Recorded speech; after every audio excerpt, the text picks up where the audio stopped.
Hello. The credit card statement glowed on my laptop screen at 2 a.m., mocking me with its implications. Sarah had sworn these monthly spa weekends were just self-care retreats. With her girlfriends, a chance to decompress from her high-stress job at the law firm. But the Four Seasons hotel charge from last weekend told a different story. It was a single-room booking, not the group reservation she'd mentioned. I'm James, 34, and until that moment I thought I had a solid marriage of 8 years. Sarah and I met in law school, built careers at separate firms, and everything seemed perfect on paper. The spa weekends started 6 months ago when she claimed her therapist recommended regular stress relief to avoid burnout. My hands trembled as I dug deeper into our joint account history. The pattern was clear every third weekend. There'd be charges from luxury hotels, always single rooms. Sometimes in the city, sometimes at nearby resort towns. But never at the wellness retreat she kept talking about. Just catching up with Angela and Jessica, doing mud masks and massages, she'd say, tossing her designer weekend bag into the car. I remembered how she'd always return looking radiant, relaxed. I'd attributed it to the spa treatments. Now bile rose in my throat as other possibilities invaded my mind. I pulled up her location history on our shared family plan. The GPS dots formed a damning constellation hotel after hotel, but never once at Serenity Springs Spa where she claimed to go. My lawyer brain kicked in, and I started documenting everything methodically. But my hands shook so badly I could barely type. A text notification lit up my phone. Sarah. Missing you, babe. The mud wrap today was amazing. Angela says hi. I checked the timestamp. 9:47 p.m. The same time she'd been charging room service at the Four Seasons, alone. The lies felt like physical blows. 8 years of marriage, and I never thought she could deceive me so casually, so completely. The next morning, I called Angela directly, my voice steady despite my churning stomach. Hey Angela. Quick question about the spa weekend. There was a pause. What spa weekend? The ones you've been having with Sarah? At Serenity Springs. Another pause, longer this time. James, I haven't seen Sarah in months. She canceled our last 3 lunch plans saying she was swamped at work. The confirmation hit like a punch to the gut, but I kept my voice level. Thanks, Angela. That's all I needed to know. I hung up and stared at our wedding photo on the wall. Sarah's bright smile seemed sinister now, full of secrets. I thought about confronting her immediately, but the lawyer in me knew better. I needed more evidence. I needed to understand the full scope of her deception. I opened my laptop again, this time to search for a private investigator. If Sarah wanted to play games, she'd learn I could play them too. But first, I needed proof cold, hard evidence that would leave her no room for more lies. The next spa weekend was scheduled for 3 weeks away. That gave me time to plan, to gather intelligence, to make sure that when I finally confronted her, there would be no wiggling out of the truth. She'd built a house of lies, and I was going to bring it down around her perfectly manicured hands. The private investigator, Mike, was worth every penny of his steep retainer.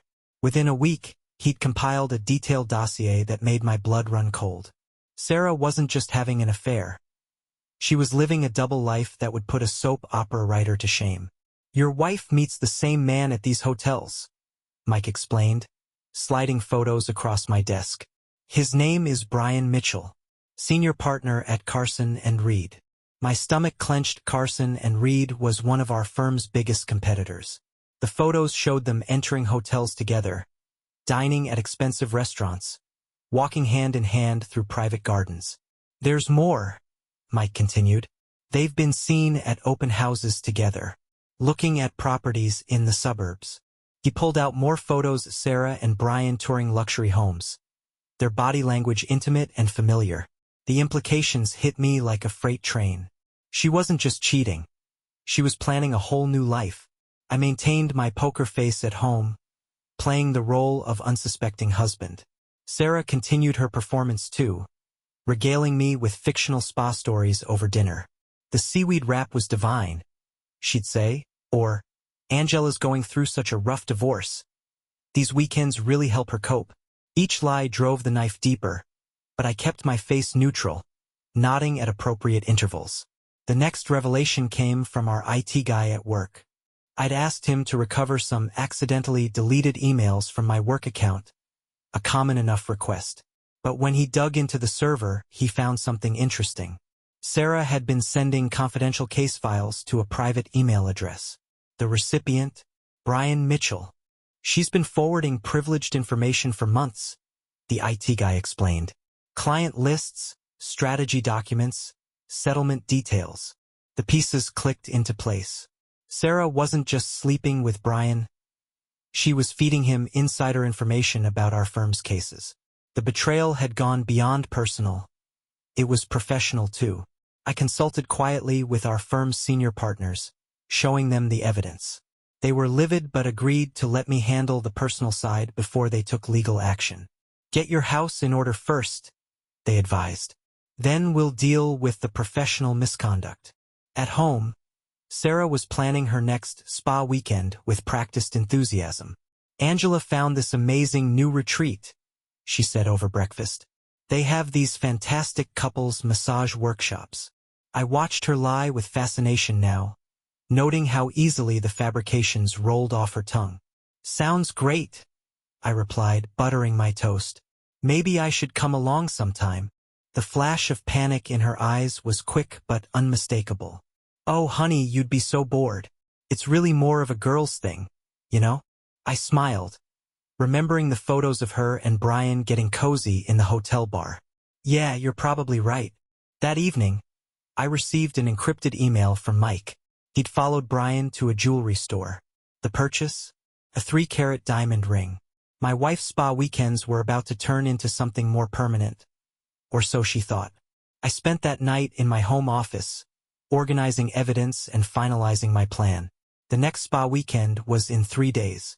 Sarah was already packing her relaxation essentials in her expensive weekend bag. Little did she know, this would be her last peaceful getaway for a very long time. The morning of Sarah's spa weekend arrived with a surreal sense of calm. I watched her pack her bag, noting how she carefully tucked away lingerie that I'd never seen before. The diamond tennis bracelet I'd given her for our anniversary stayed on her dresser. She hadn't worn it in months. I realized. Don't work too hard while I'm gone, she said, kissing my cheek. Her perfume, also new, lingered in the air after she left. I waited until her car turned the corner before springing into action. First, I called Brian's wife, Rebecca. The conversation I'd had with her 2 days ago had been illuminating. She'd been suspicious too, and my evidence confirmed her worst fears. Now she was ready to play her part. He just left, Rebecca texted. Told me he has a 3-day conference in Chicago. I smiled grimly. Chicago was the opposite direction from the luxury resort where Sarah and Brian actually had reservations. Mike had provided me with their entire itinerary, the penthouse suite, the private dining reservations, even the couple's massage they'd booked. The irony of that last one wasn't lost on me. The next call was to my firm's managing partner, David. Everything's in place, he confirmed. Carson and Reed received our evidence package this morning. Their ethics committee is meeting as we speak. I could hear the satisfaction in his voice. Corporate espionage wasn't taken lightly in our profession. I logged into my computer and executed the first phase of my plan. Emails to both our families, close friends, and selected colleagues, each containing carefully curated evidence of Sarah's deception. Not everything. I wasn't cruel, but enough to ensure she couldn't spin this her way. I included proof of the corporate espionage too. Her professional reputation wouldn't survive this. But then again, she'd thrown that away the moment she started selling our firm's secrets. My phone buzzed, a message from Sarah. Just checked in at Serenity Springs. The autumn package looks amazing. She attached a photo of herself in a fluffy white robe, clearly taken in a hotel room. I recognized the Four Seasons distinctive headboard in the background. I waited exactly 1 hour before sending my response. Funny, because I'm looking at Serenity Springs right now. Place is closed for renovations. Has been for months. 3 dots appeared as she typed, disappeared, appeared again. Finally, must have mixed up the names. We're at Wellness Waters Resort. I sent back a single photo her and Brian entering the Four Seasons together 20 minutes ago. Then I blocked her number before she could respond.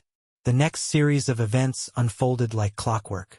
Rebecca, right on schedule, posted on all her social media accounts about her husband's supposed Chicago conference, tagging his law firm. Within minutes, comments started appearing from mutual acquaintances who'd seen Brian somewhere decidedly not in Chicago. My phone exploded with messages as our families and friends received my emails. Sarah's sister called me 7 times in a row. Her parents sent messages expressing their shock and disappointment. My own family rallied around me, their support unwavering. Then came the call I'd been waiting for. Carson and Reed's ethics committee had reached their decision. Brian was suspended pending investigation, his partnership in jeopardy. My own firm's lawsuit against both of them was being filed as I sat there. But I wasn't done. Not yet. The real bombshell was still to come, timed perfectly for their romantic dinner reservation at 8. After all, nothing ruins a perfect evening like simultaneous service of divorce and lawsuit papers, delivered by a process server in front of a restaurant full of legal professionals who would recognize both of them. I poured myself a glass of Sarah's favorite wine, an expensive Bordeaux she'd been saving for a special occasion, and settled in to watch the final act unfold. The process server's video was worth every penny of the premium I'd paid for documentation. Sarah's face transformed from romantic bliss to horror in seconds as she was served in the middle of the Four Seasons prestigious restaurant. Brian, ever the lawyer, tried to maintain composure as he received his own stack of papers, but the trembling in his hands betrayed him. My phone started ringing immediately. Sarah's calls, her texts, her emails, all blocked. But I could see the notifications piling up through the law firm's server. Her messages grew increasingly frantic. James, please. I can explain everything. This isn't what you think. We need to talk about this like adults. You're destroying both our careers. Everything I did was for us. That last one actually made me laugh. I took another sip of her precious Bordeaux and watched as more messages flooded in, this time from mutual friends and colleagues. The video of the service was making rounds in our professional circle. I hadn't planned that, but I wasn't upset about it either. Rebecca called around midnight. Brian's at a hotel, she said, her voice steady. His key card doesn't work at home anymore, and the firm's security wouldn't let him in to get his office things. She paused. Thank you, James, for telling me the truth. I thought about all the times Sarah and I had hosted Brian and Rebecca for dinner parties, how Sarah had hugged Rebecca goodbye while sleeping with her husband. The depth of the deception was staggering. Around 1 a.m., Sarah showed up at our house. I watched through the security cameras as she discovered her key didn't work. She rang the doorbell repeatedly, alternating between tears and anger. James, please, just let me explain. You're being childish. I'd expected this reaction, the instant shift to making me the villain. Classic Sarah, turning every situation to make herself the victim. I sat in my office, calmly updating my case notes as she created a scene outside. The neighbor's lights came on. Perfect. You had 6 months of spa weekends to explain, I finally said through the intercom. Or maybe longer. How long has this really been going on, Sarah? It's not that simple. There are things you don't understand. Like how you sold our firm's confidential information, or how you and Brian were house hunting. Please, enlighten me about which part I'm misunderstanding. Her facade cracked. He loves me. We were going to tell you both after. After what? After the house was bought? After you'd stolen enough client information? After his divorce was final? Or after he gave you that ring he bought last week? The shock on her face was visible even through the grainy security footage. She hadn't known I knew about the ring. Her next words came out as a whisper. How long have you known? Long enough to document everything. And I mean everything, Sarah. Every hotel receipt, every information leak, every lie. You might want to call your own lawyer. Though I'd recommend someone from outside Carson and Reed. They're a bit busy dealing with their own legal issues right now. She slumped against the door, her designer dress getting dirty on our front steps. What do you want from me? Right now? I want you to leave. Your lawyer can contact mine in the morning. Oh, and Sarah? Thanks for making this so easy. All those spa weekend lies in writing, all those forwarded emails with your signature. You really should have been more careful. We learned about documentation in law school. Remember? The security footage caught her final expression. A mixture of defeat, rage, and the dawning realization that her carefully constructed world was crumbling. She walked unsteadily to her car, her perfect hair now a mess, her makeup streaked with tears. I poured the last of the Bordeaux and opened my laptop. Time to implement the final phase of my plan. The following week unfolded like a carefully orchestrated symphony of consequences. Each morning brought new developments, each one striking a different note in Sarah and Brian's carefully constructed facade until the whole thing collapsed. Monday began with Carson and Reed announcing Brian's immediate termination. Not just suspension, termination. The evidence of corporate espionage was too damaging to ignore. Their press release was carefully worded, but the legal community could read between the lines. His career was effectively over. Sarah's firm took until Tuesday to act, but when they did, it was decisive. They couldn't risk the liability of keeping her on after discovering her role in leaking privileged information. She was escorted out by security, her designer handbag clutched to her chest, her office plants left behind on her desk to wither. On Wednesday, the State Bar Association opened ethics investigations into both of them. I hadn't planned that. Turned out some of our colleagues felt professionally obligated to report their conduct. The investigation would take months, but the damage to their reputations was immediate and irreparable. Thursday brought the first settlement offer from Sarah's lawyer. It was almost insulting in its presumption. She wanted the house, half my savings, and ongoing spousal support. I had my lawyer send back copies of the hotel receipts and leaked documents. The next offer was significantly more reasonable. But Friday through Friday was the masterpiece. Remember that final phase I'd been planning? It started with an email to every major law firm in our circuit. Not from me. I'm too professional for that. No, these were the emails Sarah herself had sent to Brian, automatically forwarded by the trigger I'd set up in our firm's IT system. The ones where she detailed which client secrets she was sharing, where she planned their rendezvous, where she mocked her colleagues' trust in her. The responses varied from quiet professional distancing to outright blacklisting. Within hours, Sarah and Brian discovered they weren't just unemployed. They were unemployable. No reputable firm would touch them. Their carefully cultivated professional networks dissolved as former colleagues scrambled to avoid guilt by association. Through it all, I maintained my routine. I went to work, handled my cases, had lunch with colleagues. I let the consequences of their actions unfold naturally, each revelation building on the last. The legal community is smaller than people think, and news travels fast. Rebecca filed for divorce on Friday afternoon, her timing impeccable. Brian's assets were frozen by Monday. The house he'd been looking at with Sarah was sold to another couple. The diamond ring he'd bought showed up on a consignment website. Sarah made one last attempt to contact me, not through a lawyer this time. She left a letter in my parents' mailbox, handwritten, tear-stained, full of explanations and justifications. My mother, who'd known Sarah since law school, who'd welcomed her into our family and treated her like a daughter, mailed it back unopened. The final piece fell into place exactly 1 month after that last spa weekend. My firm announced 2 new big-ticket clients, former clients of Carson and Reed who'd lost faith in their handling of sensitive information. The same clients whose information Sarah had leaked. Sometimes karma works with remarkable precision. I ran into Brian at a courthouse cafe 6 weeks later. He looked aged, diminished. His designer suit was wrinkled, his confidence shattered. He started to speak, but I just walked past him to get my coffee. Some conversations aren't worth having. Sarah? Last I heard, she'd moved back to her hometown, taken a job with her father's friend's small practice. A step down from corporate law, but then again, beggars can't be choosers. The diamond tennis bracelet she'd left behind? I donated it to a charity auction benefiting victims of fraud. Seemed fitting. The spa weekend stopped, of course.